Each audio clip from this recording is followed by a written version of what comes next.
If you think the world is still fighting a war between capitalism and socialism, you're looking at a map of a world that no longer exists. For over a century, these weren't just economic theories, they were battle lines that toppled empires and split the planet in half.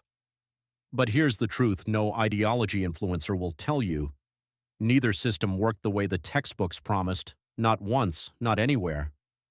Pure capitalism eventually leads to exploitation, and pure socialism eventually leads to stagnation. When the pressure of real human behavior hits, greed, laziness, and ambition, rigid ideologies shatter. The survivors aren't the ones who stayed pure, they are the ones who adapted. Today, every major economy on Earth is a hybrid, a blend of markets and state power engineered to prevent collapse. Welcome to Capital in Context, where we tell the stories behind the world's most important economic and financial moments.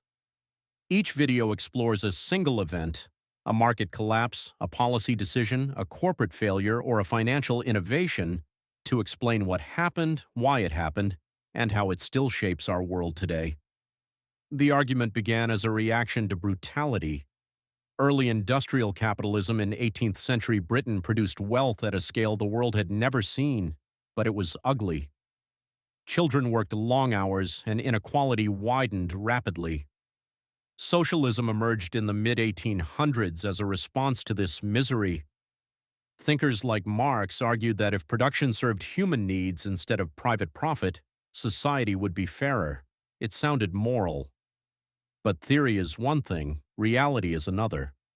When the Soviet Union attempted pure socialism after 1917, it eliminated private business and replaced markets with central planning.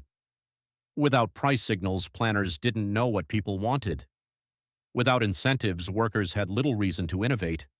The result was a system that could build rockets but struggled to produce everyday goods. Meanwhile, capitalism was failing in a different way. By 1929, speculation and unregulated markets triggered the Great Depression. Banks collapsed and unemployment soared. For millions, capitalism looked broken. Capitalism didn't survive because it was perfect. It survived because it adapted. Governments introduced regulation, social security, and public services. It didn't stay pure, it became survivable. Nearly 1,000 years ago, the scholar Al-Ghazali described money as a moral ecosystem. When societies grow rich faster than they grow wise, and when markets reward speculation over contribution, the system becomes fragile. By the late 20th century, the gap between systems was clear.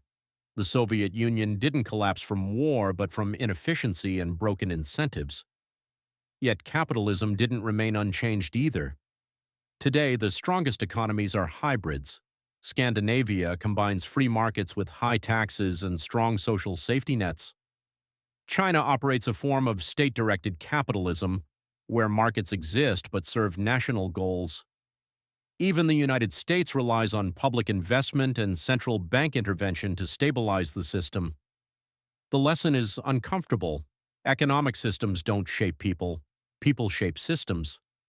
Human nature, fear, greed, creativity exists in every model. Pure systems fail because they ignore this. In markets, power concentrates through wealth. In planned systems, power concentrates through politics.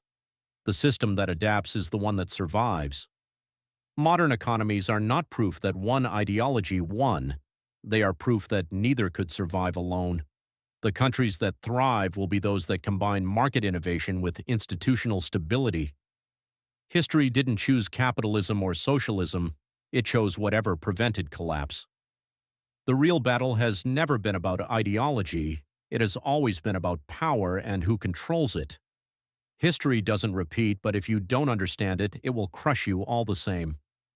If this gave you a new perspective, subscribe to Capital in Context. History has the answers, and I'll show you where to look.